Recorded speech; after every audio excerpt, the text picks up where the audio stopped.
Hello, everybody! Hello, good evening. Thank you so much for coming to this performance. We are the Dartmouth Group Mechanicals, and we are, obviously, Two Gentlemen of Verona. If that's not what you came here to see, I suggest you exit swiftly out of that door, behind you. My name is Mitchell Ransom. I'm the stage manager for this production. Our director, Skylar, Miklus, is indisposed at the moment. So, just a few quick notes before we start. In case of a fire or other emergency in this room, there are exit doors behind you on the left, and there's a singular door behind you on the right. Please proceed carefully out of those doors. Should you need to use the bathroom during the performance, the closest bathroom will be out of those doors, that way down the hall. The show runs approximately 100 minutes with no intermission, so if you need to go to the bathroom, now is the time. As a final note, I don't have my notes with me, I'd like to give a really, really big thank you to the facilities coordinators here at the Hopkins Center.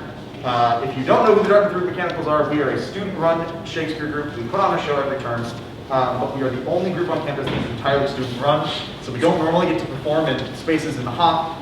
We get all our own funding, which you'll hear about later, and we put all this together ourselves, so it really means a lot that we came here, and it really means a lot that those people kind of helped us out.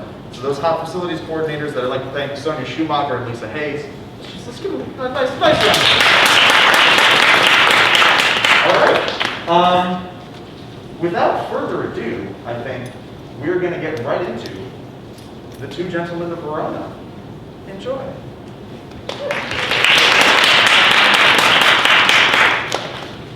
Cease to persuade, my loving Proteus. Home-keeping youth have ever homely wits. Were not affection chains thy tender days to the sweet glances of thy honored love, I rather would entreat thy company to see the wonders of the world abroad than, living dully sluggardized at home, wear out thy youth with shapeless idleness. But, since thou lovest, love still, and thrive therein, even as I would when I to love begin. Wilt thou be gone, sweet Valentine, and you? Think on thy Proteus when thou haply seest some rare, noteworthy object in thy crown. Wish me partaker in thy happiness when thou dost meet good hap. And in thy danger, if danger ever do environ thee, commend my grievance to my holy prayers. For I will be thy beadsman, Valentine. And on a love book, pray for my success? Upon some book I love I'll pray for thee. It's on some shallow story of deep love, how young Leander crossed the Hellespont. That's a deep story of a deeper love, for he was more than over shoes in love. 'Tis true, for you are over boots in love, yet you never swung the Hellespont. Over the boots, nay, give me not those boots. No, I will not, for it boots thee not. What? To be in love, where scorn is brought with groans, coy looks with heart-sore sighs, one fading moment's mirth with 20 watchful, weary, tedious nights. If haply won, perhaps a hapless gain. If lost, why then a grievous labor won. However, but a folly bought with wit, or else a wit by folly vanquished. So by your circumstance, you call me fool. So by your circumstance, I fear you'll prove. 'Tis love you cavil at. I am not love. Love is your master, for he masters you. And he that is so yoked by a fool, methinks, should not be chronicled for wise. But writers say, as in the sweetest bud the eating canker dwells, so eating love inhabits the finest woods of all. And writers say, as the most forward bud is eaten by the canker ere it blow, even so by love the young and tender wit is turned to folly, blasting in the bud, losing his verdure even in the prime, and all the fair effects of future hopes. But wherefore waste thy time to counsel thee, that art a votary to fond desire? Once more adieu, my father at the road expects my coming, there to see me ship. And thither will I bring thee, Valentine. Sweet Proteus, no. Now let us take our leave. To Milan, let me hear from thee by letters of thy success in love, and what news else betideth here in absence of thy friend? And likewise will visit thee with mine. All happiness to chance to thee in Milan. As much to you at home, and so farewell. He after honor comes, I after love. He leaves his friends to dignify them more. I leave myself, my friends, and all for love. Thou, Julia, thou hast metamorphosed me, made me neglect my studies, lose my time, war with good counsel, set the world at naught, made wit with musing weak, heart sick with thought. Oh, Sir Proteus! Save! Saw you, my master! But now he parted hence to embark for Milan. Oh, 20 to 1 that he is shipped already, and I have played the sheep in losing him! Indeed, a sheep doth very often stray, and if the shepherd be a while away. You conclude that my master is a shepherd, then, and I a sheep? I do. Why then mine horns be his horns, whether I wake or sleep? A silly answer, and fitting well of sheep. This proves me still a sheep. True. And thy master a shepherd? Nay, that I can deny by a circumstance. Shall go hard, but I'll prove it by another. The shepherd seeks a sheep, and not the sheep a shepherd. I say my master seeks not me, therefore I am no sheep. The sheep for fodder follows the shepherd for fodder follows not the sheep. Thou for wages follows thy master for wages follows not thee. Therefore thou art a sheep. Such another proof will make me cry, But, come, gavest thou my letter to Julia? I, sir, I, a lost button, gave your letter to her, a laced button, and she, a laced button, gave me a lost button. Nothing for my labor. Here's too small a pasture for such store of muttons. The ground be overcharged, you were best stick her. Nay, in that you are astray. 'Twere best pound you. Nay, sir, less than a pound shall serve me for carrying your letter. Come, open the matter in brief. What said she? Open your purse, that the money in the matter may be both at once delivered. Well, sir, here is for thy pains. What said she?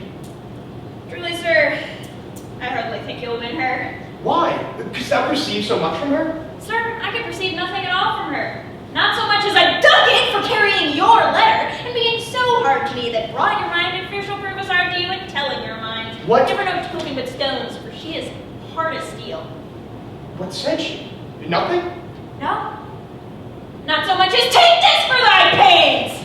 To testify your bounty, I thank you, you have pestered me, and requital whereof, henceforth, carry your letters yourself, and so I'll commend you to my master. Go, be gone, to save your ship from wreck, which cannot perish having thee aboard, being destined to a drier death on shore. I must go send some better messenger. I fear my Julia would not deign my lines, receiving them from such a worthless post. Let's say, Lucetta, now we are alone. Didst thou then counsel me to fall in love?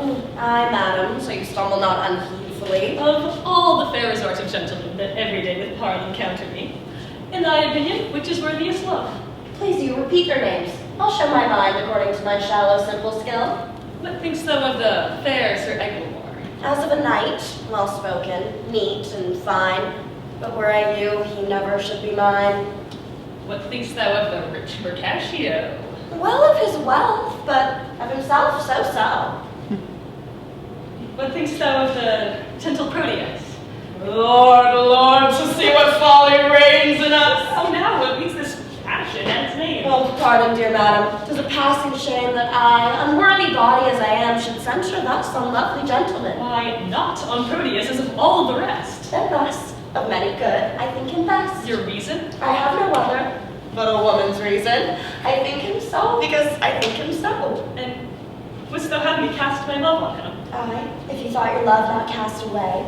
Why, he of all the rest hath never moved me. Yet he of all the rest, I think best loves he. Little speaking shows his love but small. Fire that's closest kept burns most of They all. do not love that do not show their love. Oh, they love least that let men know their love. When I knew his mind. Peruse this paper, madam. To Julia? Say, from whom? That the contents will show. Say, who gave it me? Valentine's page, and sent, I think, from Proteus. He would have given it you, but I, being in the way, did in your name receive it. Pardon the fault, I pray. Now, by my modesty and goodly broker, dost thou presume to harbor wanton lines, to whisper and conspire against my youth? Now, trust me, 'tis an office of great worth, and you an officer fit for the place. There, take the paper, see it be returned, or else return no more into my sight. To plead for love deserves more fee than hate. Will ye be gone? That you may ruminate. And yet I would I have her with the letter. 'Twere shame to call her back again and pray her to a fault for which I chid her. What a fool is she that knows I am a maid and would not force the paper to my view, since maids in modesty say no to that which they would have the profferer construe Fie, how wayward is this foolish love that like a testy babe will scratch the nurse, and presently, all humbled, kiss the rod. How churlishly I chidless at a hence, when willingly I would have had her here. How angrily I taught my brow to frown, when in rejoin forced my heart to smile. My penance is to call Lucetta back and ask permission for my folly past. What ho, Lucetta! What would your ladyship? Is near dinner time? I would it were, that you might kill your stomach upon your meat, and not upon your maid. What is that thou took up so gingerly? Nothing. Why didst thou stoop then? To take a paper out that I let And fall. is that paper nothing? Nothing concerning me. Then let it lie for those that it concerns. Madam, it will not lie where it concerns unless it have a false interpreter. Some love of yours hath writ to you in rhyme. Oh, but I might sing it, madam, to a tune. Give me a note, your ladyship consents. See your song. How now, minion? Tune there still, and yet sing it out. And yet, methinks I do not like this tune. You do not. Nay, you are too sharp. You, minion, are too saucy. Nay, now you are too flat, and mar the concord with too harsh a descant. There wanteth but a mean to fill your The song. mean is drowned with your unruly bass. Indeed, I bid the bass for Proteus. This babble shall not henceforth trouble me. Here is a coil with protestation. Now get you gone and let the papers lie. You would be fingering them to anger me. She makes it strange, but you would be best be pleased to be so angry with another matter. Then would I were so angry with the same. No hateful hands to tear such loving words. Injurious wasps to feed on such sweet honey and kill the bees that yield it with your stings. I'll kiss each several paper for amends. Look, here is written, kind Julia. Unkind Julia! As in revenge of thy ingratitude, I throw thy name against the bruising stones, trampling contemptuously on thy disdain. And here is writ, love-wounded Proteus. Poor wounded name. My bosom as a bed shall lodge thee, till thy wound be thoroughly healed. And thus I search it, with this offering kiss. No, but twice or thrice was Proteus written down. Be calm, good wind, blow not a word away, till I have found each letter in the letter. Except mine own name, that some whirlwind bear into a ragged fearful hanging rock, and throw it thence into the raging sea. Lo, here in one line is his name twice writ. Poor, forlorn Proteus. Passionate Proteus. To the sweet Julia, that will tear away. And yet I will not. Sith so prettily he couples it to his complaining names. Thus will I fold them, one on another. Now kiss. Embrace, contend, do what you will.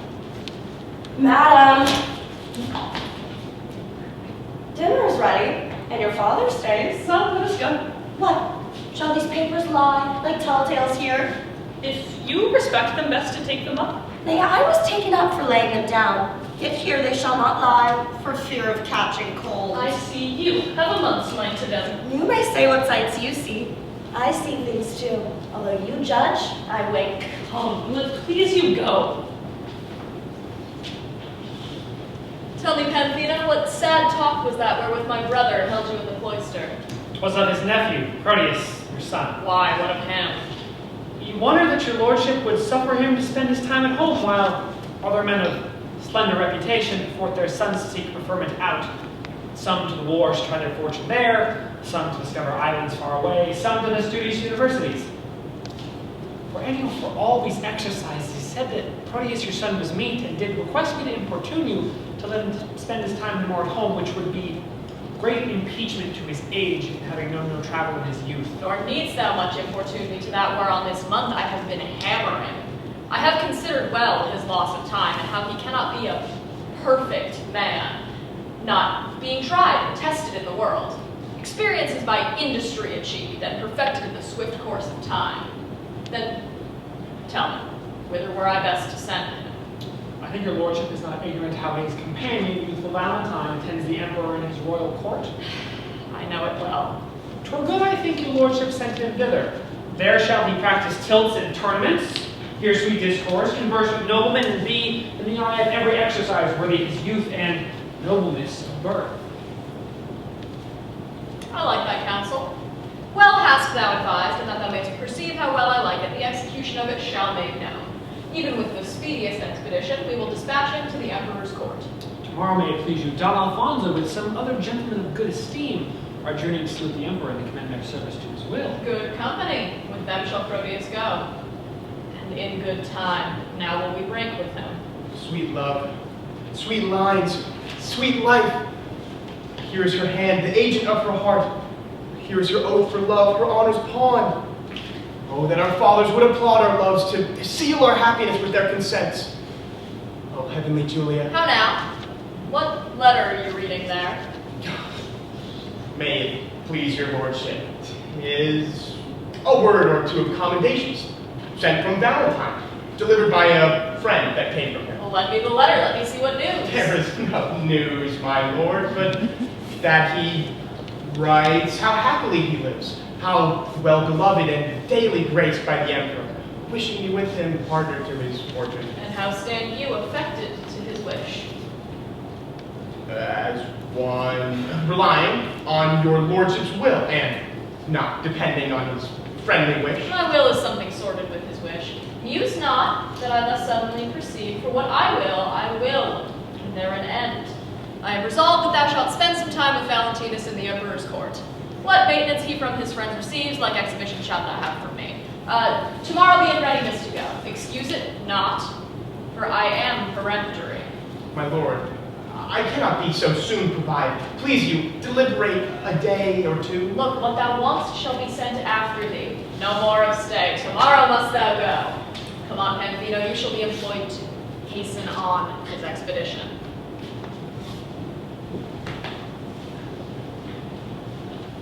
Thus have I shunned the fire, for fear of burning and drenched me in the sea, where I am drowned. I feared to show my father Julia's letter, lest he should take exception to my love, and with the vantage of mine own excuse, hath he accepted most against my love. Oh, how this spring of love resembleth the uncertain glory of an April day, which now shows all the beauty of the sun, and by a cloud takes all away.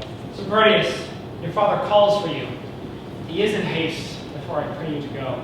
Why, yes it is. My heart accords thereto, and yet 1,000 times it answers no.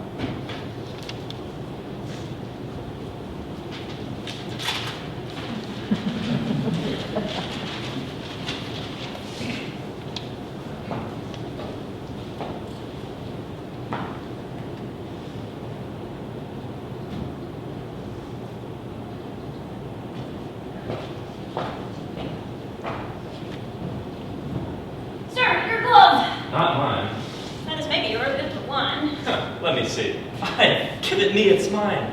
Sweet ornament that decks a thing to find. Oh, Silvia, Silvia. Madam Silvia! Madam Silvia! How now, sirrah? She is not in here, sir. Why, sir, who bade you call her? Your worship, sir, or else I mistook. Well, you'll still be too forward. Yet I was last chid for being too slow. But tell me, dost thou know my lady Silvia? She that your worship loves. Why, how know you that I am in love? Marry, sir, by these special marks. First, you have learned, like Sir Proteus, to wreathe your arms like a malcontent. To relish a love song, like a robin redbreast. To walk alone, like one that hath the pestilence. To sigh, like a schoolboy that had lost his ABC. To weep, like a young wench that had buried her granum. To fast, like one who takes diet. To watch, like one who fears mobbing. To speak fueling, like a beggar in Olimus. You were wont, when you laughed, to crow like a cock. When you walked, to walk, like one of the lions. When you fasted, it was presently after dinner. When you looked sadly as for want of money, and now are you metamorphosed with mistress, that when I look on you, I can hardly think you my master. Are all these things perceived in me? Now they're all perceived without ye. Without me, they cannot. Without ye, nay, that's certain, for without you were so simple, none else would. But you are so without these follies, that these follies are within you and shine through you like water in a urinal, that not an eye sees you, but is a physician to comment on your malady. Tell me, dost thou know my lady Silvia? She that you gaze on so as she sits at supper? Hast thou observed that? Even she, I mean. Why, sir, I know her not. Dost thou know her by my gazing on her, and yet knowest her not? Is she not hard favored, sir? Not so fair, boy, as well favored. I know that well enough. What dost thou know? But she is not so fair as you well favored. I mean that her beauty is exquisite, but her favor infinite. It's because the one is painted and the other out of account. How painted and how out of count? Marry, sir, so painted as to make her fair that no man counts of her beauty. How esteemest thou me? I account of her beauty. You never saw her since she was deformed. How long has she been deformed? Ever since you loved her. I have loved her ever since I saw her, and still I see her beautiful. If you love her, you cannot see her. Why? Because love is blind. Oh, that you had mine eyes, or your own eyes had the light they were wont to have when you cheated Sir Proteus for going unguarded. What should I see then? Your own present folly and her passing deformity, for he, being in love, could not see to guard his hose, and you, being in love, could not see to put on your hose.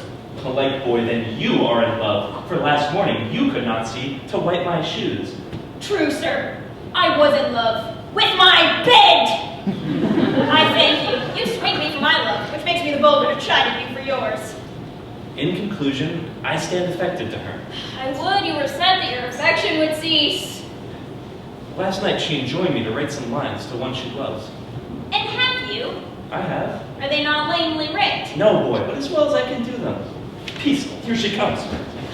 Oh, excellent motion. Oh, exceeding puppet. Now we will interpret her. Madam and mistress, 1,000 good morrows. Oh, give ye good even. Here's a million of manners. Sir Valentine and servant, to you, 2,000. You should give her interest, and she gives it him. As you enjoy me, I have writ the letter unto the secret, nameless friend of yours, which I was much unwilling to proceed in, but for my duty to your ladyship. I thank you, gentle servant. 'Tis very clerkly done. Now trust me, madam, it came hardly off, for being ignorant to whom it goes, I writ at random, very doubtfully. Perhaps thinks too much of so much pains. No, madam, so it stead you, I will write, please you command, 1,000 times as much, and A yet, pretty period. Well, I guess the sequel. And yet I will not name it. And yet I care not. And yet, take this again. And yet I thank you, meaning henceforth to trouble you no more. And yet I will, and yet another yet. what means your ladyship? Do you not like it? Yes, the lines are very quaintly writ, but since unwillingly, take them again. Nay, take them. Madam, they are for you. I writ them, sir, at my request. But I will have none of them. They are for you. I would have had them written more movingly. Please you, I'll write your ladyship another. And when it's writ, for my sake, read it over. And if it please you, so. If not, why so? If it please me, madam, what then? Well, then, if it please you, then take it for your labor. And so, tomorrow's servant. Oh, just unseen, inscrutable, invisible. As a nose on a man's face or a weathercock on a steeple. My master sues to her, and she hath taught her suitor, he being her pupil, to become a tutor.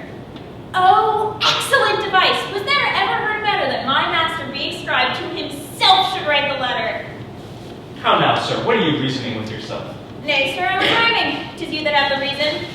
To do what? To be spokesman, Madam Silvia. To whom? To yourself. Why, she woos you by a figure. What figure? By a letter, I should say. Why, she hath not writ to me. What need hath she when she hath made you write to yourself? Why, do you not perceive the jest? No, believe me. No, believing you indeed, sir. But did you perceive her earnest? She gave me none but an angry word. But she hath given you a letter! That's the letter I writ to her friend. And that letter has she delivered! And there it ends! I would it were no worse. Oh, were you 'tis as well! For often have you written to her, and she in modesty, or else for want of idle time, could not again reply.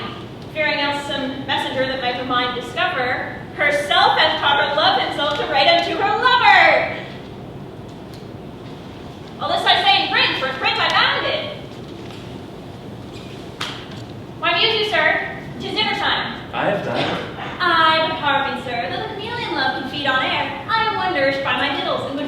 my meat. Oh, be not like your mistress. Be moved, be moved.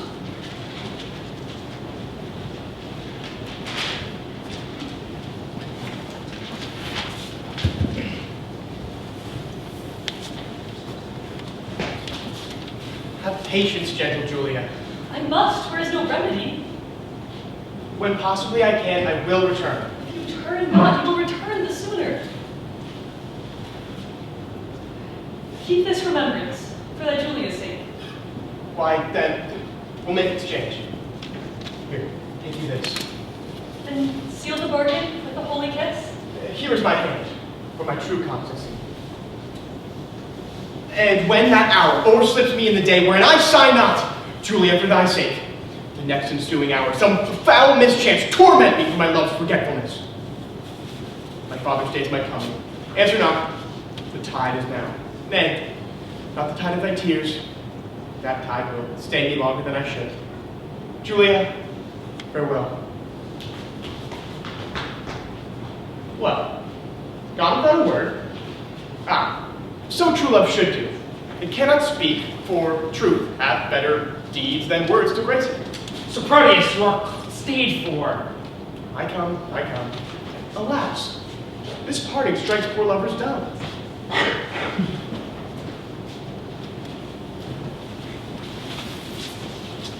Nay, with this our heir I have done weeping.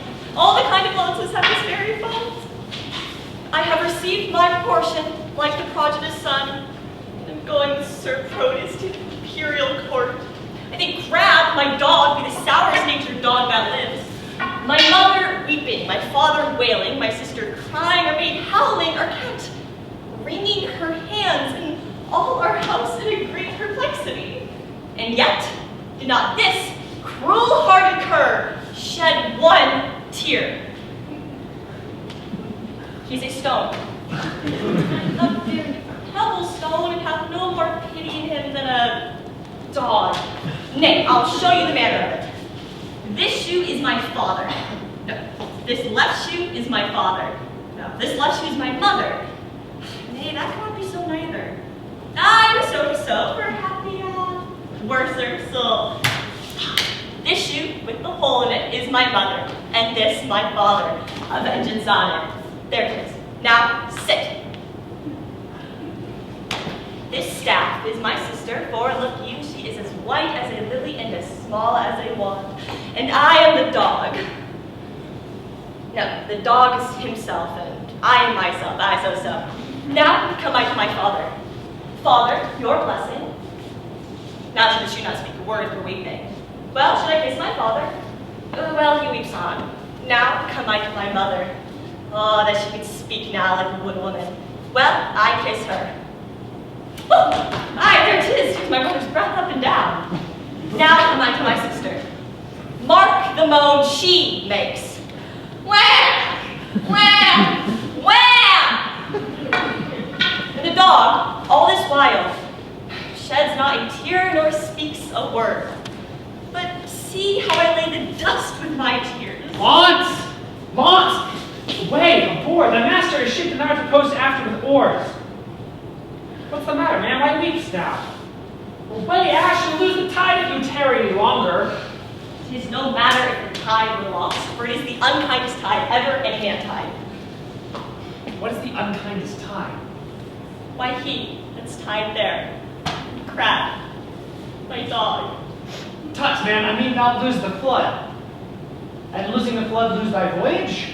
And losing thy voyage, lose thy master. And in losing thy master, lose thy service. And in losing thy service, why dost thou stop my tongue? For fear thou should lose thy tongue.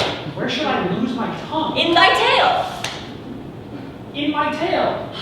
Lose the tide and the voyage and the master and the service and the tide. If the river were dry, I am able to fill it with my tears. If the wind were down, I could drive the boat with my sighs. Come, man, I was sent to call thee. Sir, call me what thou darest. Wilt thou go? Well, I will go.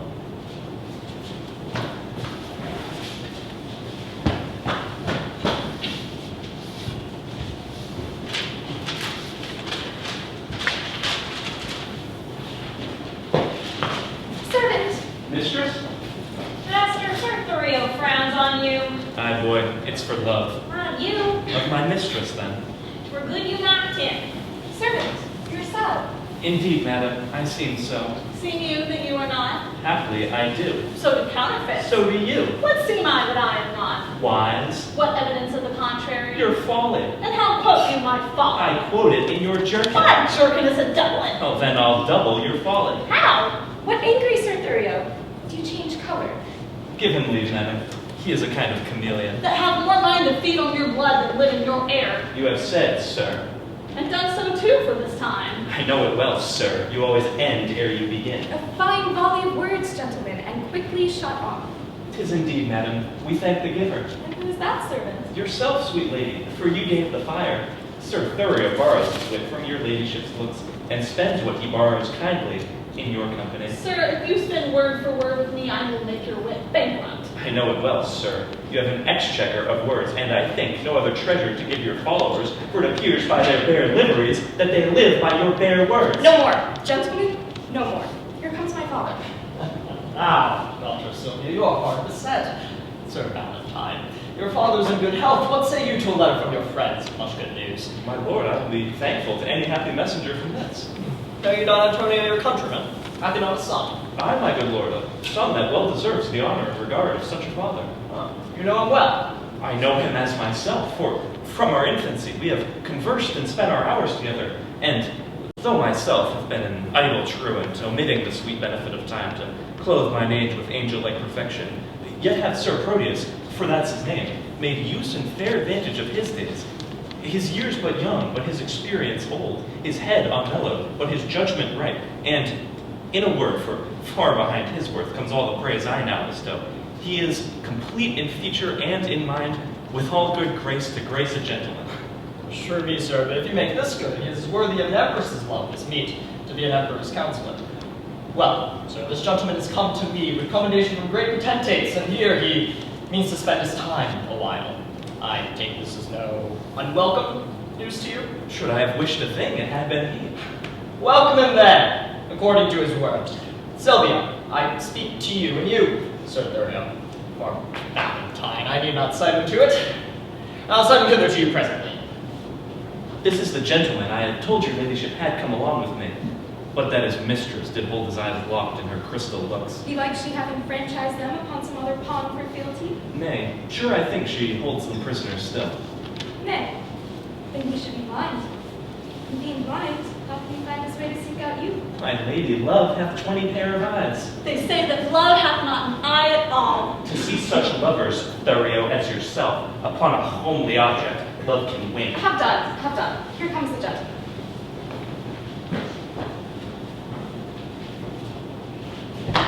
Welcome, dear Proteus. Sweet lady, confirm his welcome with some special favor. His worth is warrant for his welcome hither, if this be he you often wish to hear from. Mistress, it is. Sweet lady, entertain him to be my fellow servant to your ladyship.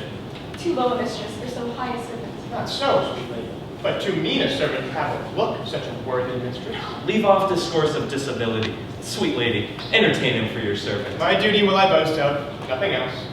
And duty never yet did want his need. Servant, you're welcome to a worthless mistress. I'll dine at an incessant like yourself. But you're welcome. That you are worthless. Madam, my lord your father would speak with you. I wait upon his pleasure. Come, Sir Thurio, go with me. Once more, your servant. Welcome. I'll leave you to confer upon affairs. When you're done, we wish to hear from you. We'll both attend upon your ladyship. Now, tell me, how do all from whence you came? Your friends are well and have been much commended. And how do yours? I left them all in health. How thrives your lady? And how thrives your love? My tales of love were wont to weary you. I know you join not in a love discourse. Aye, Proteus, but that life is altered now. I have done penance for condemning love, whose high, imperious thoughts have punished me, with bitter fasts, with penitential groans, with nightly tears and daily heart-sore sighs. For, in revenge of my contempt of love, love hath chased sleep from my enthralled eyes, and made them watchers of mine own heart's sorrow. O gentle Proteus, love's a mighty lord, and hath so humbled me, as I confess, there is no woe unto his correction, nor to his service no such joy on earth. Now no discourse, except it be of love. Now can I break my fast, dine, sup, and sleep upon the very naked name of love. Enough. I see your fortune in your eye. Was this the idol that you worship so? Even she, and is she not a heavenly saint? No. But she is an earthly paragon. Call her divine. I will not flatter Oh, her. flatter me, for love delights in praises. When I was sick, you gave me bitter pills, and I must minister the like to you. Then speak the truth by her. If not divine, yet let her be a principality, sovereign to all the creatures on earth. Except my mistress. Sweet, accept not any, except thou wilt accept against my love. Have I not reason to prefer my own? I will help thee to prefer her too. She shall be dignified with this high honor, to bear my lady's train, lest the base earth should from her vesture chance to steal a kiss, and, of so great a favor growing proud, disdain to root the summer swelling flower, and make rough winter everlastingly. Valentine, what braggarism is this? Pardon me, Proteus, all I can is nothing, to her whose worth makes other worthies nothing. She is alone. Then let her alone.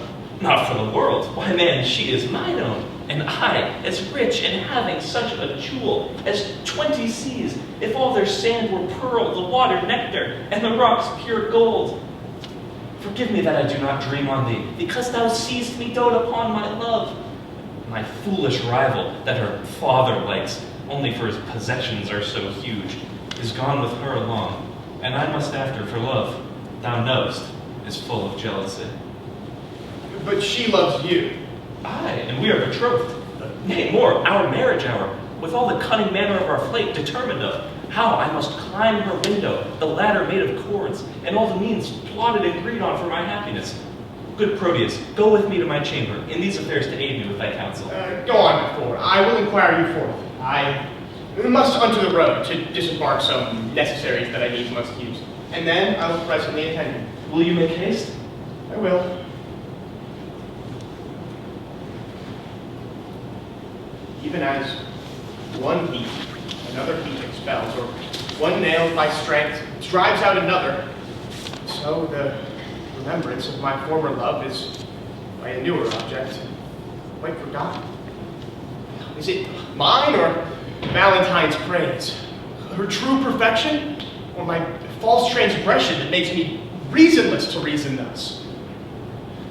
She is fair, and so is Julia that I love, that I did love. For now that love is thawed, which, like a waxen image gains to fire, bears no impression of the thing it was. Oh, methinks my zeal to Valentine is cold, and I love him not as I was wont. Oh, but I love his lady too much, and that's the reason I love him so little. How shall I dote on her with more advice, that thus without advice begin to love her? 'Tis but her picture I have yet beheld, and that hath dazzled my reason's light. But when I look on her perfections, there is no reason but I shall be blind. If I can check my erring love, I will. If not, to compass her, I'll use my skill.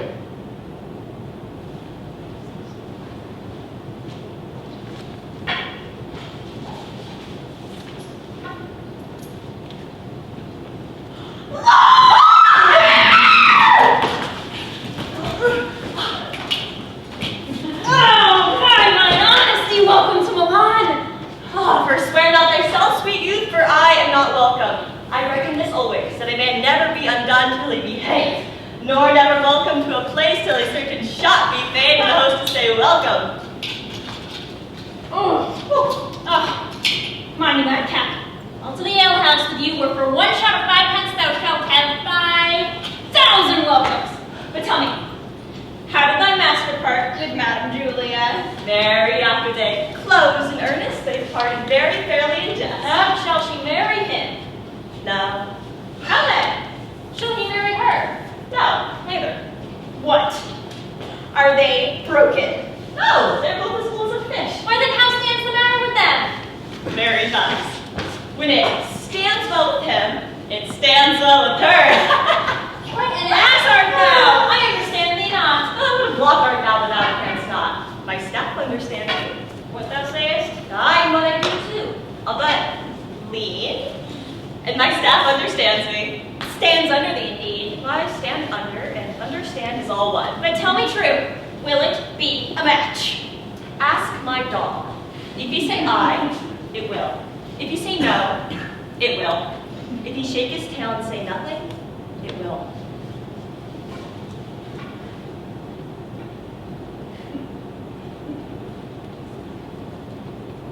The conclusion is then that it will. Thou shalt never get such a secret from me but by parable. Tis well I get it so. But once, how sayest thou that my master is become a notable lover? I never knew him otherwise. Then how? A notable lover, as thou reportest him to be. Why, thou whoreson ass! Thou mistakest me. Why, fool, I meant not thee, I meant thy master. I tell thee, my master is become a hot lover. Why, I tell thee, I care not though he burn himself in love. If thou wilt, offer me to the whalehouse. At thy service.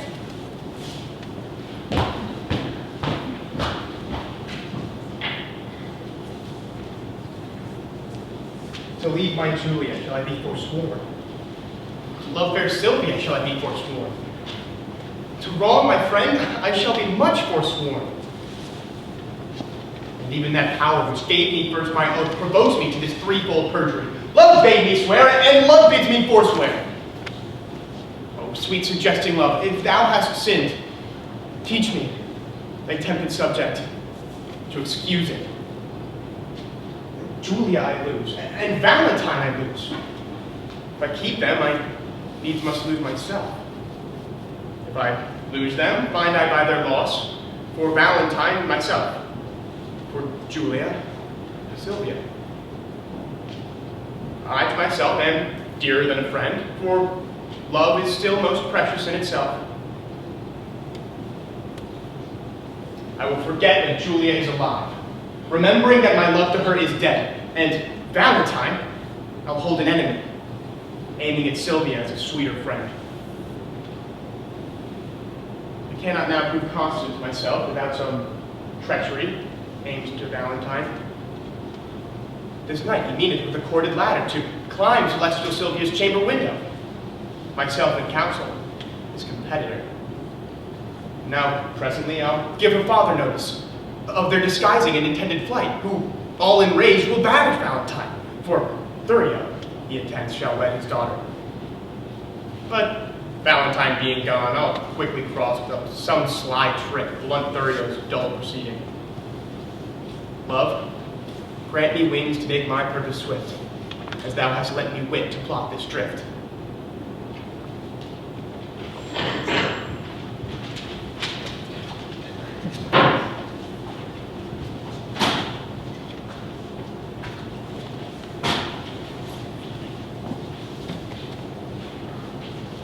Counsel, that a gentle girl assist me, and even in kind love I do conjure thee, who art the table wherein all my thoughts are visibly charactered and engraved, to lesson thee and tell me some good mean how, with my honor, I may undertake a journey to my loving Proteus. Alas, the way is wearisome and long. A true devoted pilgrim is not weary to measure kingdoms with his feeble steps. Much less shall she that had one's wings to fly, and with the flight was made to one so dear, of such divine perfection as Sir Proteus. Better forbear till Proteus make return. Thou knowest that not his looks are my soul's food. Pity the dirt that I have pined in by longing for that food so long a time. Didst thou but know the inly touch of love, thou wouldst as soon go kindle fire with snow as seek to quench the fire of love with words. I do not seek to quench your love's on fire, but qualify the fire's extreme rage, lest it burn above the bounds of reason. The more the gifted off the fire burns. The current, that with gentle murmur lies, thou knowest, being stopped, impatiently doth rage.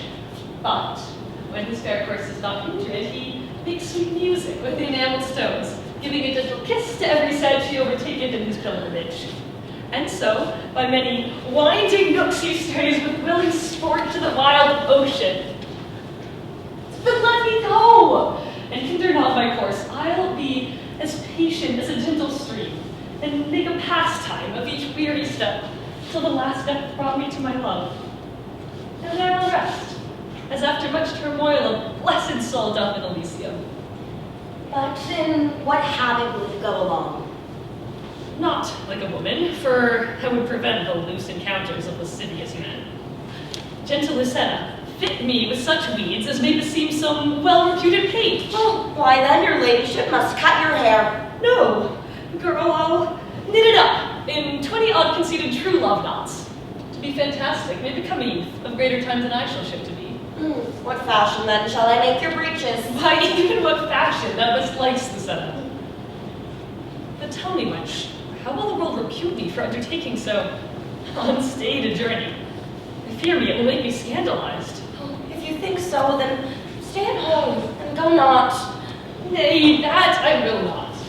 And never dream on infamy. But go. If Proteus like your journey when you come, no matter who's displeased when you are gone, I fear me he will scarce be pleased withal. That is the least Lucetta of my fears. 1,000 odes, an ocean of his tears, and instances of infinite of love poured to be welcome to my Proteus. Oh, these are servants to deceitful men. Base men, they use them to so base effect. But truer stars did govern Proteus' birth. His words are bonds, his oaths are oracles, his love sincere, his thoughts immaculate, his tears pure messengers sent from his heart. His heart is far from fraud as heaven from earth. Pray heaven he prove so when you come to him. No, as thou lovest me, do not do him that wrong to bear a hard opinion of his truth. Only deserve my love by loving him. And presently go with me to my chamber to take a note of what I stand in need of, to furnish me upon my logging journey. All that is mine, I leave at thy dispose. My goods, my lands, my reputation, only a moother of dispatch me has. Come, answer not but to it presently. I'm impatient of my tarriance.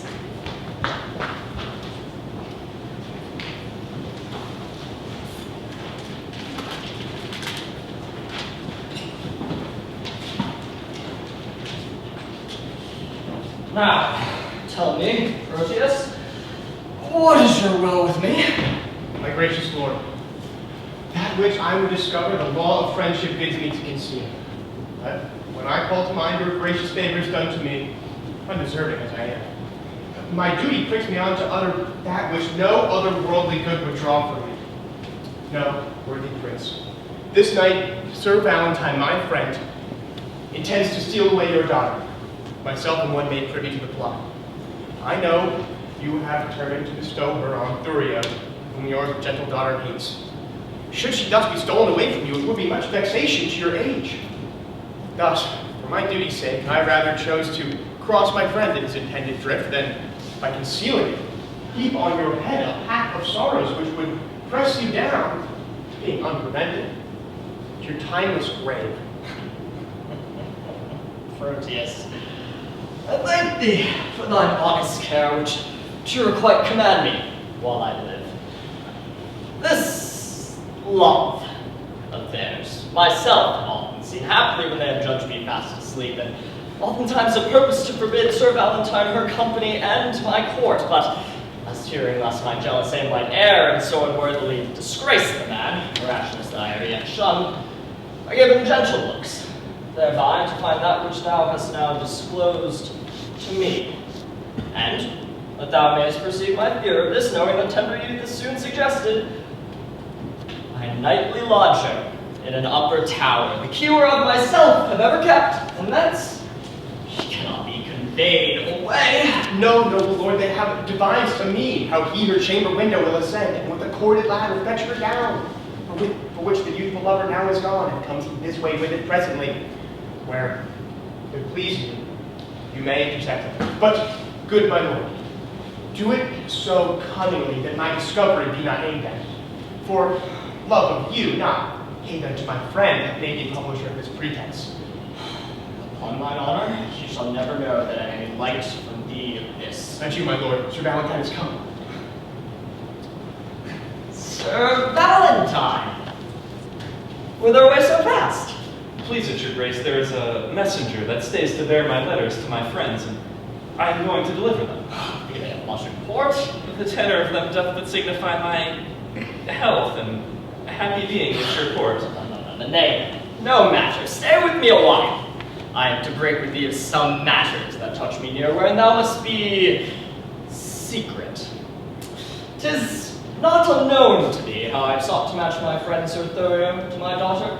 I know it well, my lord, and sure the match were rich and honorable. Besides, the gentleman is full of virtue, bounty, worth, and qualities, beseeming such a wife as your fair daughter.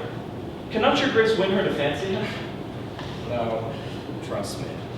She is peevish, sullen, froward, proud, disobedient, stubborn, lacking duty, neither regarding that she is my child nor fearing me as if I were her father. And may I say to thee, this pride of hers, upon advice have drawn my love for her, and where I thought the remnant of mine age had been cherished by her childlike beauty, I am now full resolved to take a wife and cast her out who will take her in. Then let her beauty be her wedding dower for me and my possessions. She esteems not. What would your grace have me to do in this? There is a lady in Verona here who I affect, but she is nice and coy and not esteems my aged eloquence. Now, therefore, when I have thee as my tutor, for long gone have I forgot to court. Besides, the fashion of the time has changed. How and which way I am to best regard myself to be regarded in her sun bright eye. Win her with gifts, if she respects not words. Dumb jewels often, in their silent kind, more than quick words do move a woman's mind. She did scorn a gift I did send her. A woman sometimes scorns what best contents her. Send her another, never give her o'er, for scorn at first makes after love the more. If she do frown, 'tis not in hate of you, but rather to beget more love in you. If she do chide, 'tis not to have you gone, for why, the fools are mad if left alone. Take no repulse, whatever she doth say, for get you gone, she doth not mean away. That man that hath a tongue, I say, is no man, if with that tongue he cannot win a woman. But she, I mean, is promised to her friends and to a youthful gentleman of worth, and kept severely from resort to men that no man have access by day to her. Why then, I would resort to her by night. But her door is locked and key kept safe, that no man hath recourse to her by night. What, let's but when I enter at her window. Her tower is unlocked, far from the ground, built so shelving that one cannot climb it without apparent hazard to his life. Why then, a ladder, quaintly made of cords, to cast up with a pair of anchoring hooks would serve to scale another hero's tower. So bold Leander would adventure it. Now, as thou art a gentleman of blood, advise me, where may I find such a ladder? When would you use it? Pray, sir, tell me that. Why, this very night, for love is like a child who longs for anything he can come by. By 7 o'clock, I'll get you such a ladder. Hark thee, I shall go to her alone. How may I best convey the ladder thither? It'll be light, my lord, that you may carry it under a cloak that is of any length. A cloak? As long as thine shall serve the turn? Aye, my good lord. Why? Then let me see thy cloak. I shall fetch me more than such another length. Why, any cloak will serve the turn, my lord. How shall I fashion me to wear a cloak? I pray thee, let me feel thy cloak upon me. The letter is the same. Let's hear. To Silvia. Now here's the engine fit for my proceeding. I'll be so bold to break the seal for once. My thoughts to harbor with my Silvia nightly, and slaves they are to me that send them flying. Oh, could their master come and go as lightly, himself would lodge where senseless they are lying. My herald thoughts in thy pure bosom rest them, while I, their king, that hither them importune, do curse the grace, that with such grace doth bless them, because myself do want my servant's fortune. I curse myself, for they are sent by me that they should harbor where their lord should be. What's here? Silvia, this night I will enfranchise thee. 'Tis so. And here's the ladder for the purpose.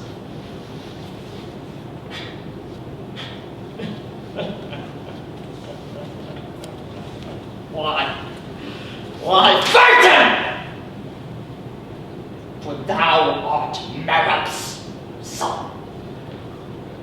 Wilt thou aspire to drive the heavenly car with thy daring folly, burn the world? Wilt thou reach the stars because they shine on thee? Go! Burst into your winning flame! Bestow thy fawning smiles on equal mates, and think my patience more than thy deserts as privilege for thy departure. Hence!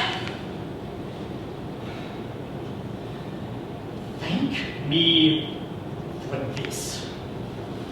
More than all the blessings which all too much I have bestowed on thee. But thou lingers in my territories longer than the swiftest expedition will give thee time to leave our royal court. By heaven, my wrath shall far exceed the love I ever bore my daughter or thyself. Be gone. Will not hear thy vain excuse, but as thou lovest thy life, make speed from hence. And why not death, rather than living torment? To die is to be banished from myself, and Silvia is myself. Banished from her is self from self, a deadly banishment. What light is light if Silvia be not seen? What joy is joy if Silvia be not by? Unless it be to think that she is by and feed upon the shadow of perfection. Except I be by Silvia in the night, there is no music in the nightingale. Unless I look on Silvia in the day, there is no day for me to look upon. She is my essence, and I leave to be, if I be not by her fair influence, fostered, illumined, cherished, kept alive. I fly not death to fly his deadly doom. Tarry I here, I but attend on death, but fly I hence, I fly away from life. Run, boy, run! Run and seek him out! So ho, so ho! What seest thou? Him we go to find. There's not a hair in his head, but 'tis a Valentine. Valentine? No, Who then? His spirit? neither, What then? nothing. Can nothing speak? Master, shall I strike? Who wouldst thou strike? Nothing. Villain, forbear. Why, sir, I'll strike nothing. I pray. Sir, I say forbear. Friend Valentine, a word? My ears are stopped and cannot hear good news. So much of bad already hath possessed them. And in dumb silence will I bury mine, for they are harsh, untunable, and bad. Is Silvia dead? No, Valentine. No, Valentine, indeed, for sacred Silvia. Hath she forsworn me? No, Valentine. No, Valentine, if Silvia hath forsworn me, what is your news? Sir, there is a proclamation that you are banished. That thou art banished. That's the news. From hence, from Silvia, and from me, thy friend. Oh, I have fed upon this woe already, and how excessive it will make me surfeit. Doth Silvia know that I am banished? Aye. And she hath offered to the doom, which, on reverse, stands in effectual force.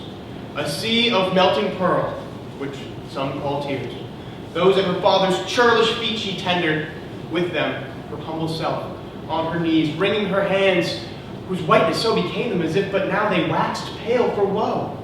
But neither bended knees, pure hands held up, sad sighs, deep groans, nor silver-shedding tears could penetrate her uncompassionate sire.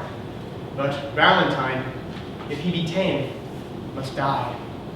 Besides, her intercession chafed him so, when she for thy release was suppliant, that to close prison he commanded her, with many bitter threats abiding there. No more! Unless the next word that thou speakst have some malignant power upon my life. If so, I pray thee, breathe it in my ear, as ending anthem to my endless dolor. Cease to lament that thou canst not help, and study help for that which thou lamentest. Time is the nurse and breeder of all good. Here if thou stay, thou canst not see thy love. Besides, thy staying will abridge thy life. Hope is a lover's staff. Walk hence with that, and manage it against despairing thoughts. Thy letters may be here, though thou art hence, which, being writ to me, shall be delivered even in the milk-white bosom of thy love. The time now serves not to expostulate. Come, I'll convey thee to the city gate, and, ere I part with thee, confer at large on all that may concern thy love affairs. As thou lovest Silvia, though not for thyself, regard thy danger, and along with me. I pray thee, Launce, and if thou seest my boy, bid him make haste to meet me at the north gate. Go, sir, and find him out. Come, Valentine. Oh, my dear Silvia, hapless Valentine. I am the fool of you, and yet I have the wit to think my master is a kind of knave. But that's all one in me but one knave. He lives not now that knows me to be in love, and yet I am in love. But a human horse shall not pluck that from me, nor who 'tis I love. Yet, 'tis a woman. But what kind of woman I will not tell myself. Yet, 'tis a maid. Yet, 'tis not a maid, for she hath had gossips. Yet, 'tis a maid, for she is her master's maid and serves her wages. She hath more qualities than a water spaniel, which is much for a bare Christian. Here is a catalogue of her condition. Imprimis. She can fetch and carry. Why, a horse can do no more. Nay, a horse cannot fetch, but only carry. Therefore, she is better than a jade. Item, she can milk. Ah, sweet virtue in a maid with clean hands. Hi, Senor Launce. What news with your mastership? With my mastership? Why, it is at sea. Well, you're old by still. You mistake the word. What news then in your paper? Ah, blackest news ever thou heardest. Why, man, how black. Why, as black as ink. Let me read them. Fie on thee, jolthead. Thou canst not read. Thou liest! I can! I will try thee. Tell me this. Who begot thee? Mary, the son of my grandfather. Oh, illiterate loiterer. It was the son of thy grandmother. This proves that thou canst not read. Come, fool, come. Try me in the paper. There, and St. Nicholas be thy speed. Imprimis, she can milk. I bet she can. Item, she brews good ale. And there comes a proverb. Blessing of your heart, you brew good ale. Item, she can sew. That's as much as to say, can she sew? Item, she can knit. What need a man care for a stock of the wench when she can knit him a stock? Item, she can wash and scour. A special virtue, for then she need not be washed and scoured. Item, she can spin. And may I set the world on wheels when she can spin for her living. Item, she hath many nameless virtues. Which is to say bastard virtues, that indeed know not their fathers, and therefore have no names. You're full of her vices. Oh, close at the heels of her virtues. Item, she is not to be kissed fasting in respect of her breath. Well, that fault may be mended with the breakfast. Read on. Item, she hath a sweet mouth. That makes amends for her sour breath. Item, she doth talk in her sleep. It's no matter for that, so she sleep not in her talk. Item, she is slow in words. Oh, villain, that sendest down to her vices? To be slow in words is a woman's only virtue. I pray thee, outwit it and place it as her chief virtue. Item, she is proud. Out with that too. It was Eve's legacy and cannot be taken from her. Item, she hath no teeth. I care for not that neither, because I love crusts. Item, she is cursed.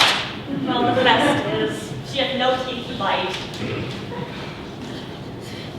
Item, she will often praise her liquor. If your liquor be good, she shall. If she will not, I will, for good things should be praised. Item, she is too liberal. Of her tongue she cannot, for that's written down she is slow of. Of her purse she shall not, for that I'll keep shut.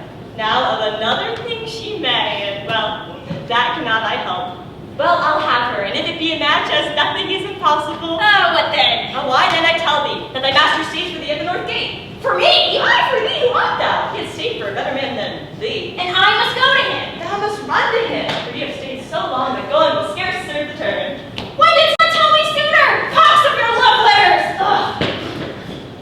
really swing to read my letters. An unmannerly slave that'll thrust himself into secrets.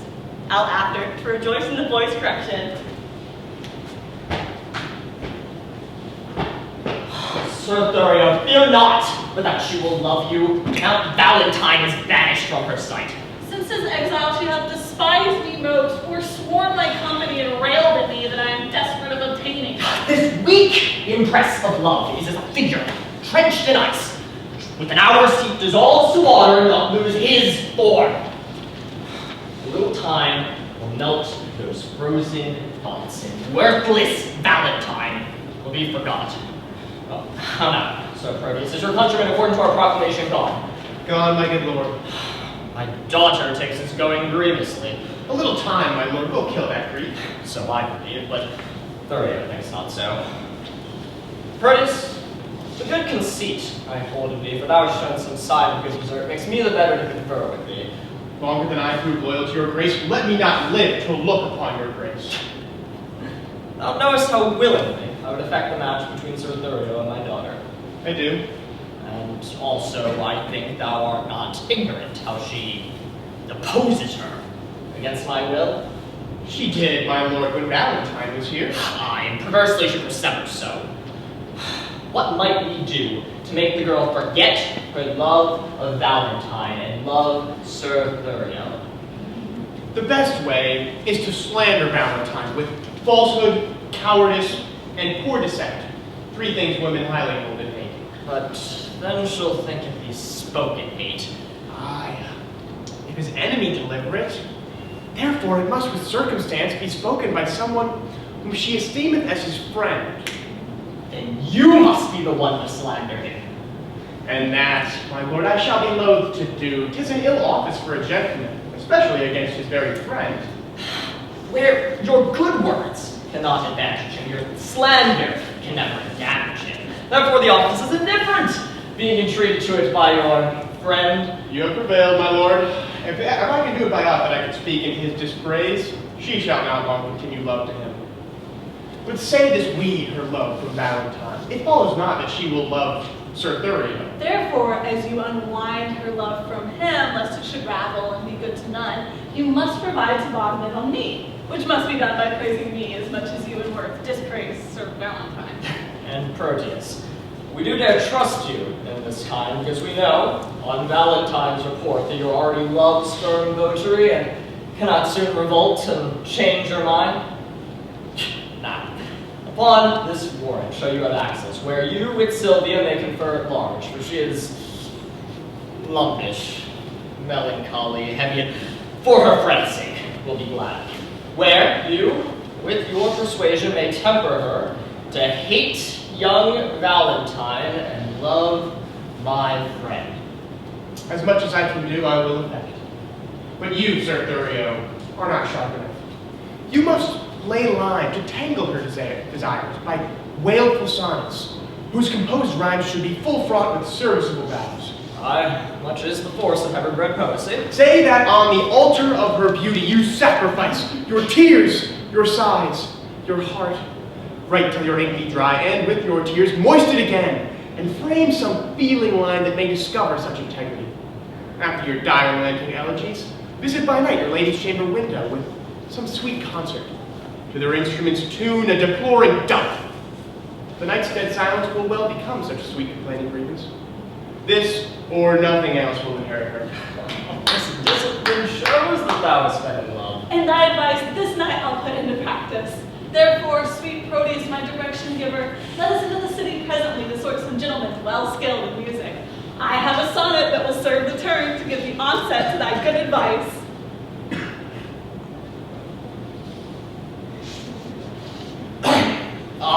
About it, gentlemen. We'll wait upon your grace till after supper, and afterward determine our proceeding. Even now, about it, I will pardon you.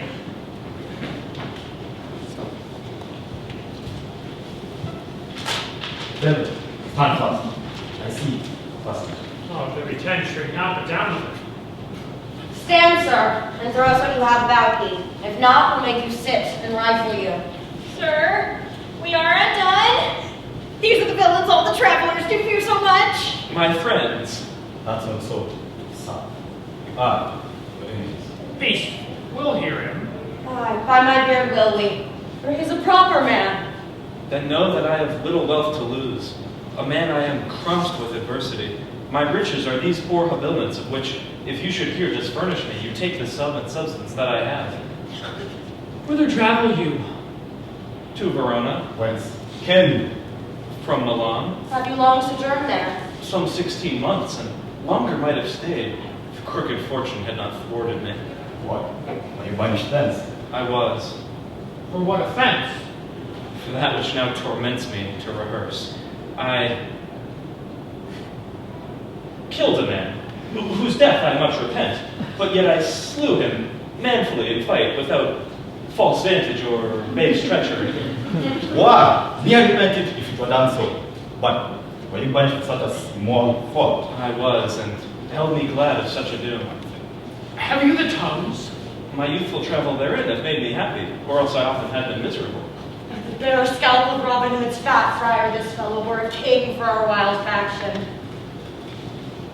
We have sons, a war. Master, be one of them.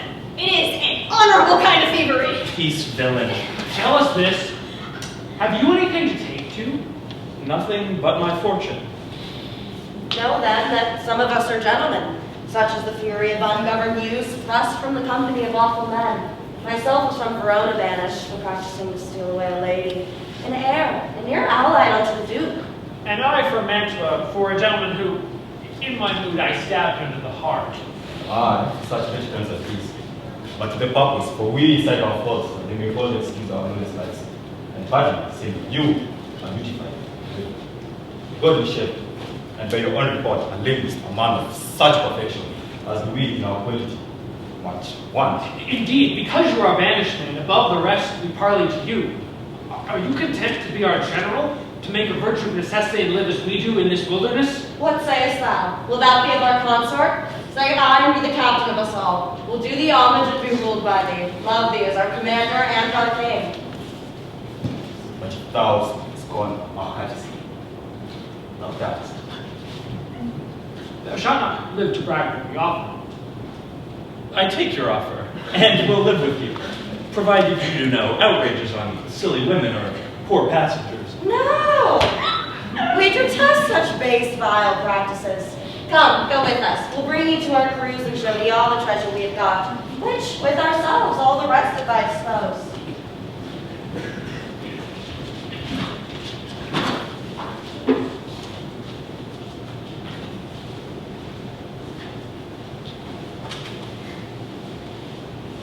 Already have I been false to Valentine, and now I must be as unjust to Thurio. Under the color of commending him, I now have access to my own love to prefer. But Julia is too true, too fair, too holy to be corrupted by my worthless gifts. When I protest true loyalty to her, she twits me with my falsehood to my friend. But when I commend my vows to her beauty, she bids me think how I have been forsworn in breaking faith with Julia, my love. And notwithstanding all her sudden quips, the least of which would make a lover quiver. Still, Spaniel-like, the more she spurns my love, the more it grows and fawneth on her still. But here comes Thurio. Now must we meet we to her window and give some evening music to her ear. How now, Sir Proteus, are you crept before us? Aye, gentle Thurio, for you know love will creep in service where it cannot go. Aye, but I hope, sir, that you love not here. Sir, but I do, else I would be hence. Who, Silvia? Aye, Silvia, for your sake. I thank you for it. Now, gentlemen, let's tune into it lustily a while. Now, my youngest, methinks your alcohol. I pray you, why is it? Marry my host, because I cannot be married. Come, we'll have you married. I'll take you where shall hear music and see the gentleman that you asked for. But shall I hear him speak? Aye, that you shall. That will be music. Hub. Is he among these? Aye, but please let's hear it. Who is Silvia? What is she that all our swains commend? holy, wise, and fair is she. The heavens such grace in her that she admired much. Is she as kind as she is fair? For beauty lies in kindness. Love doth to her eyes repair, to help him of his blindness, and being helped in having spare.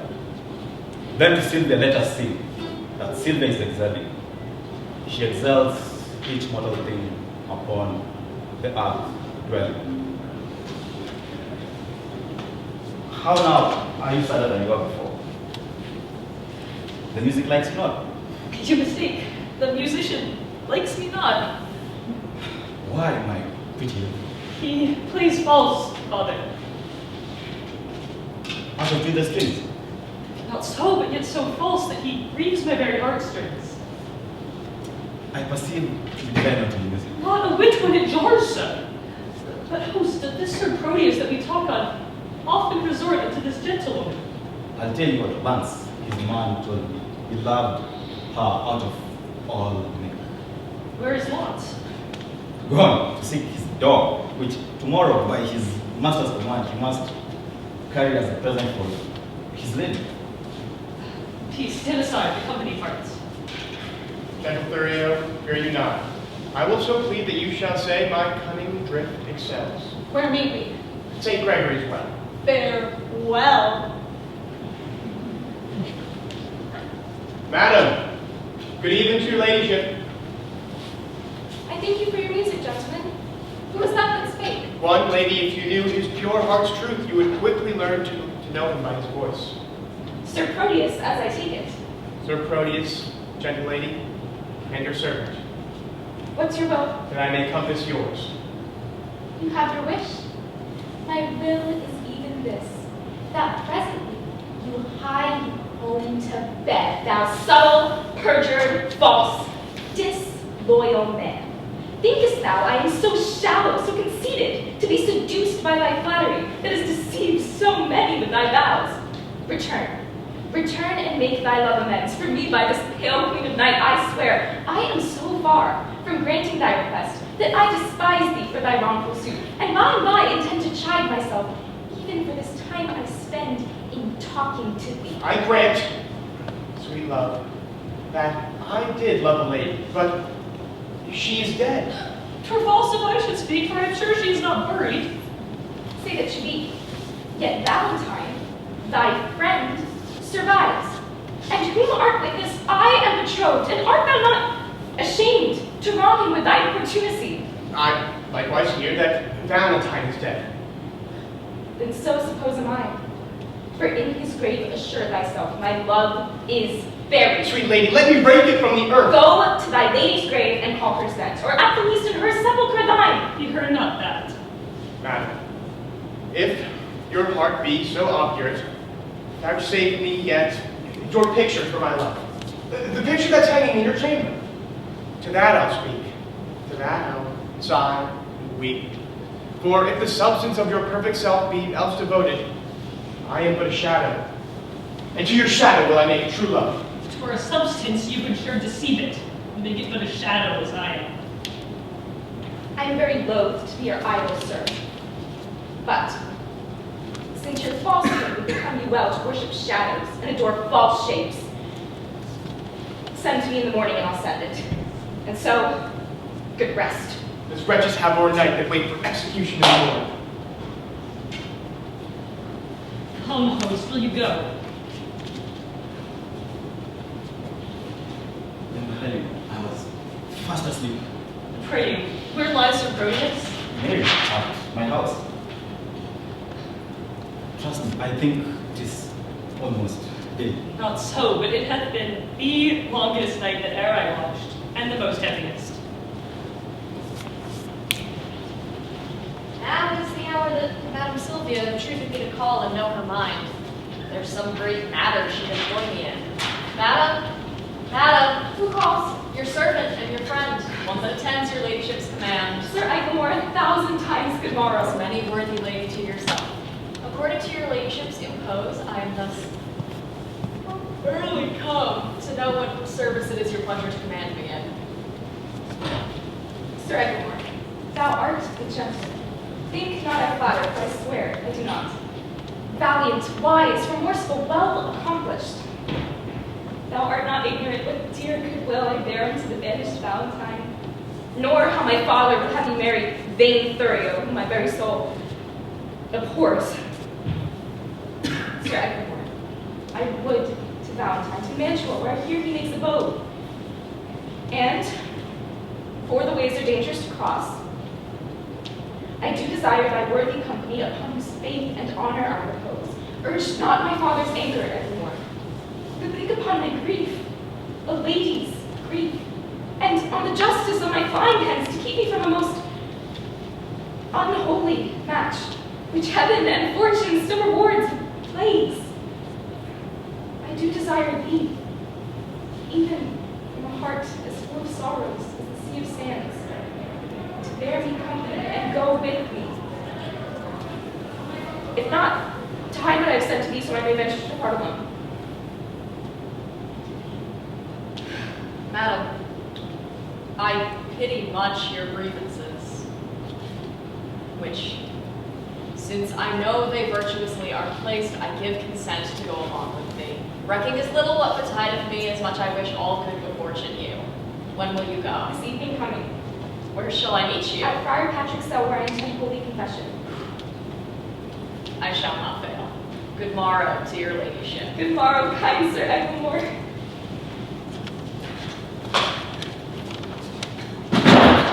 When a manservant shall play the cur with him, look you, it goes hard. I was sent to deliver him as a present, Mistress Silvia from my master. Ah, but I came no sooner into the dining chamber, he steps me to her trencher and steals her capon's leg. Oh, 'tis a foul thing when a cur cannot keep himself in all companies. He thrusts me himself into the company of 3 or 4 gentlemen-like dogs under the Duke's table. He had not been there, bless the mark, a pissing while, and all the chamber smelt him. Out with the dog, says one. What cur is that, says another. Whip him out, says the third. Hang him up, says the Duke. Nay, I remember the trick you served me when I took my leave of Madam Silvia. Did I not bid thee still mark me, and do as I do? When didst thou see me heave up my leg and make water against a gentleman's farthingale? Didst thou ever see me do such a trick? Sebastian is thy name. I like thee well, and will employ thee in some service presently. And what you please, I'll do what I can. I hope thou wilt. How now, you whoreson peasant? Where have you been these 2 days loitering? Marry, sir, I carried Mistress Silvia, the dog you gave me.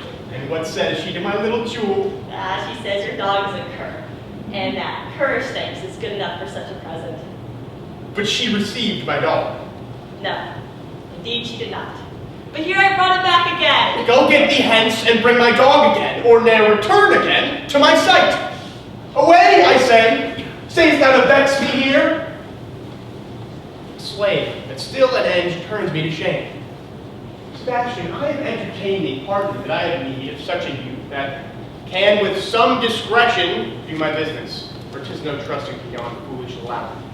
But chiefly for thy face and thy behavior, which, if my augury deceive me not, witness good bringing up, fortune, and truth.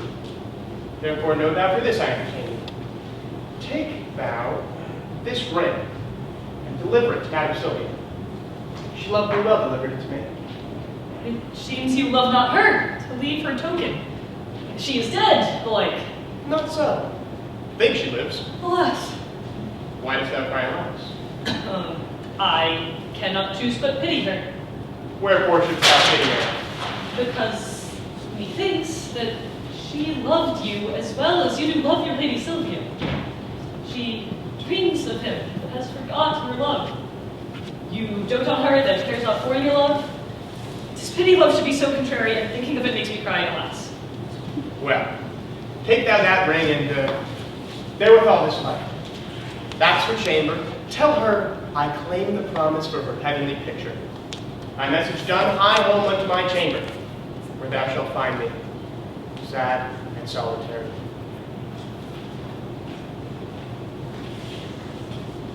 How many women would do such a message? Alas, poor Proteus, thou hast entertained a fox to be the shepherd of thy lands. Alas, poor fool. Why do I pity him that with his very heart despiseth me?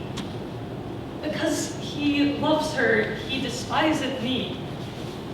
Because I love him, I must pity him. This ring I gave him when he parted from me to bind him to remember my goodwill. And now am I unhappy messenger to plead for that which I would not obtain, to carry that which I would have refused, to praise his faith, which I would have dispraised. I am my master's true confirmed love, but cannot be true servant to my master unless I prove false traitor to myself.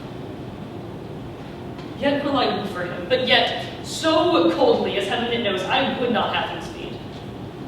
Gentlewoman, good day. I pray you, be my means to bring me where to speak with Madame Silvia. What would you with her, if I be she? If you be she, I do entreat your patience to hear me speak the message I am sent on. From whom? From my master, Sir Proteus, madam. Oh. He sends you for a picture. Aye, madam. Go. Give your master this. Tell him from me, one Julia, that his changing thoughts forget would better serve his chamber than that shadow. Madam, he sends your ladyship this ring. The more shame he sends it me. For I have heard him say 1,000 times his Julia gave it him at his departure. Those false finger may profane the ring mine shall not do his Julia so much wrong. She thanks you. What sayest thou? I thank you, madam, that you tender her. Poor gentlewoman, my master wrongs her much. Dost thou know her? Almost as well as I do know myself. And to think upon her woes, I do protest that I have wept 100 several times. Belike she think Proteus hath forsook her. I think she doth, and that's her cause of sorrow. Is she not passing fair? She hath been fairer, madam, than she is. And when she did think my master loved her well, she, in my judgment, was as fair as you. But since she did neglect her looking glass and threw her sun-expelling mask away, the air hath starved the roses in her cheeks and pinched the lily tincture of her face. How tall was she? About my stature. For at Pentecost, when all our pageants of delight were played, our youth cut me to play the women's part, and I was trimmed in Madame Julia's gown, which served me by all men's judgments, as if the garment had been made for me. Therefore I know she is about my height. And at the time I made her weep good, for I did play a lamentable part. Madam, 'twas Ariadne, passioning for Theseus' perjury and unjust flight, which I so lively acted with my tears that my poor mistress, moved therewithal, wept bitterly, and would I might be dead if I had thought felt not her very sorrow. She is beholding to thee, gentle youth. Poor lady, desolate and left. I weep myself to think upon these words. Here, youth, here's my purse. I give thee this for thy sweet mistress' sake, because thou lovest her. Farewell. And she shall thank you for it, if e'er you know her. A virtuous gentlewoman, mild and beautiful. I hope my master soon will be uphold, since she respects my mistress love so much. Alas, our love can trifle with itself. Here is her picture, let me see. I think, if I had such attire, this face of mine were full as lovely as is this of hers. And yet the painter flattered her a little, unless I flattered myself too much. Her eyes are gray as glass, and so are mine. Aye, but her forehead's low, and mine's as high. What should it be that he respects in her, but I can make respective in myself, if this fond love were not a blinded God? Come, shadow, come and take this shadow up, for 'tis thy rival. O thou senseless form, thou shalt be worshipped, kissed, loved, and adored, and were there sense in his idolatry, my substance should be statue in thy stead. I'll use thee kindly for thy mistress' sake, that used me so. Or else, by Jove, I vow, I should have scratched out thy unseeing eyes to make my master out of love with thee. sun begins to gild the western sky, and now it is about the very hour that Silvia at Friar Patrick's cell should meet me.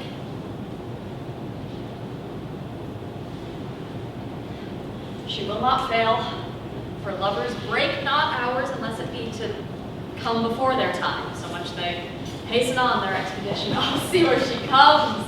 Lady, a happy evening. Then go, Sir Evermore. I'll get the postern by the Abbey Ball. Here I am attended by some spies. Fear not, the forest is not 3 leagues off. If we recover that, we are sure enough.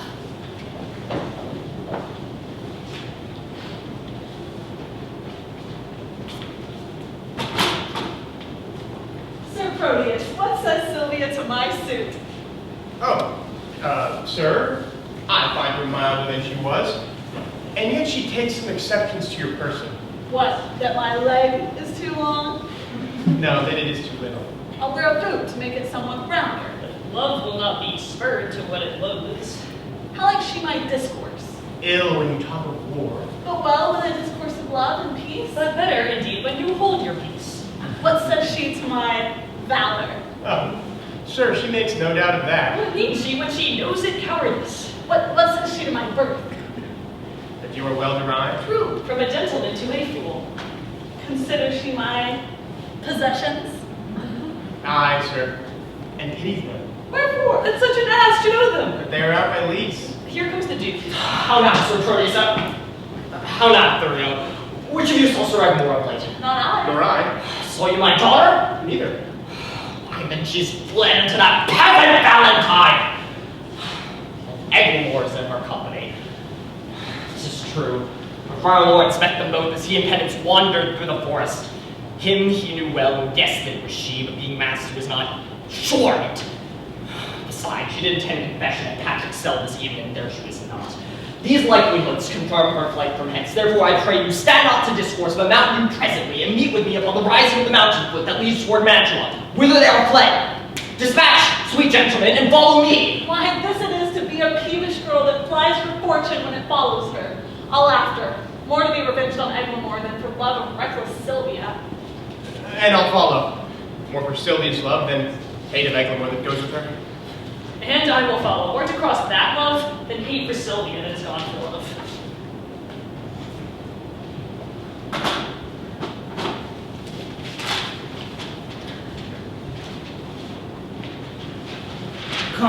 Come. You must bring you to our master's skill. 1,000 more mischances than this one have learned me how to work this patiently. Come, bring her away. Where's the gentleman that was with? Be nimble-footed, he hath outrun us, but Moses and Valerius follow him. Go thou with her to the west end of the wood. We'll follow him that's fled. The thicket is beset, we cannot escape. Come. I must take you to our master's skill. Fear not, he bears a honorable mind, and will not use a woman lawlessly. Oh, Valentine, this I endure for thee.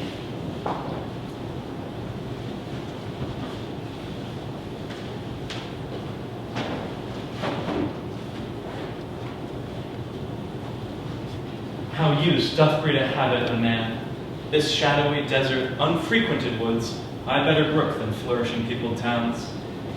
Here can I sit alone, unseen of any, and to the nightingale's complaining notes, tune my distresses and record my woes.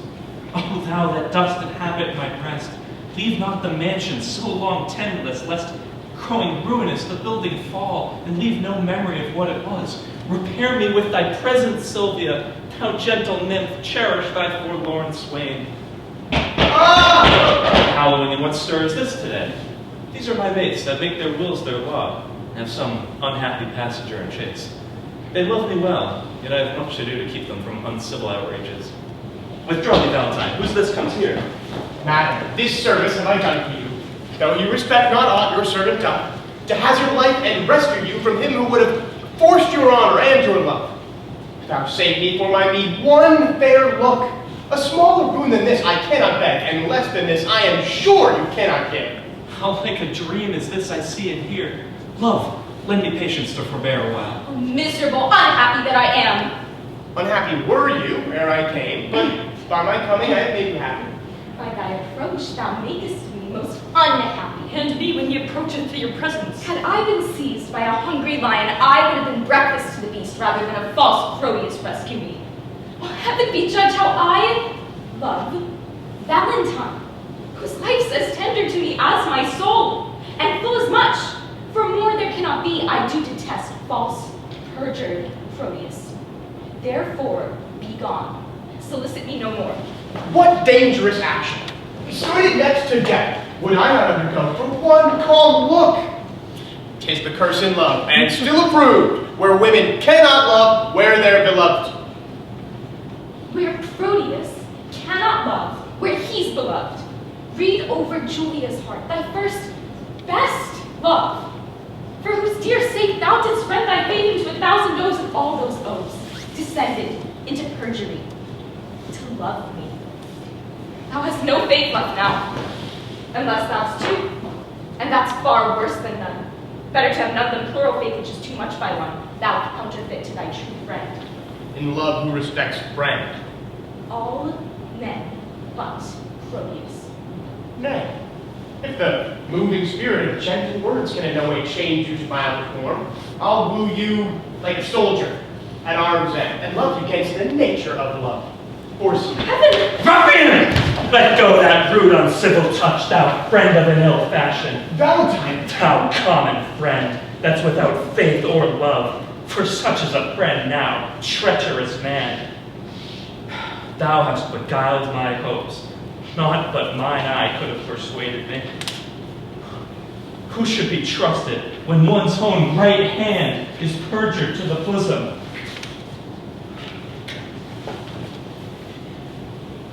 Proteus, I am sorry that I must never trust thee more, but count the world a stranger for thy sake. The private wound is deepest. O time most accursed, mongst all foes that a friend should be the worst. My shame and guilt confounds me. Forgive me, Valentine. If hearty sorrow be sufficient ransom for offense, I tender it here. I do as truly suffer as ere I did commit. Then I am paid, and once again I do receive the honest. Who by repentance is not pleased is nor of heaven nor earth. By penitence the Eternal's wrath is appeased, and that my love may appear plain and free. All that was mine in Silvia, I give thee. Oh, me unhappy. Look to the boy. Why, boy? Why back? How now? What's the matter? Look up, speak. Oh, good sir, my master charged me to deliver a ring to Madame Silvia, which out of my neglect was never done. Where is that ring, boy? Here it is, this is it. Why? How? But this is the ring I gave to Julia. Oh, cry you mercy, sir, I have mistook. This is the ring you sent to Silvia. But how camest thou by this ring? At my depart I gave it unto Julia. And Julia herself to give it me. And Julia herself brought it hither. How? Julia! Behold her, that gave aim to all thy oaths, and entertained them deeply in her heart. How oft hast thou with perjury cleft the root? O Proteus, let this habit make thee blush. Be thou ashamed that I have took upon me such an immodest raiment, if shame live in a disguise of love. It is the lesser blot modesty finds women to change their shapes, than men their minds. Than men their minds. 'Tis true. Oh, heaven, were men but constant, who were perfect. That one error fills him with faults, makes him run through all the sins. Constancy falls off ere it begins. What is there in Silvia's face that I may spy more fresh in Julia's with a constant eye? Come, come, a hand from either. Let me be blessed to make this happy close. 'Twere pity two such friends should be long foes. By heaven, I have my wish forever. And I mine. A prize! A prize! A prize! Forbear, forbear, I say. It is my lord the Duke. Your grace is welcome to a man disgraced. Banished Valentine. Sir Valentine? Yonder is Silvia, and Silvia's mine. Thurio, give back or else embrace thy death. Come not within the measure of my wrath. Do not name Silvia thine, if once again Verona shall not hold thee. Here she stands, take but possession of her with a touch. I dare thee but to breathe upon my love. Sir Valentine, I care not for her. I'm only but a fool that will endanger his body for a girl that loves him not. I claim her not, and therefore she is thine. The more degenerate and base like thou to make such means for her as thou hast done, leave her on such slight conditions. Now, at the honor of my ancestry, I do applaud thy spirit, Valentine. Thou art worthy of an empress's love. Therefore, I forget all former griefs, cancel all grudge, repeal thee home again, and complete a new state in thy unrivaled merit, to which I thus subscribe. Sir Valentine, thou art a gentleman, and well derived. Takest thou my Silvia, for thou hast deserved her. I thank your grace. The gift hath made me happy. I now beseech you, for your daughter's sake, to grant one boon that I shall ask of you. I shall grant it for thine own, whatever it be. These banished men that I have kept withal are men endued with worthy qualities.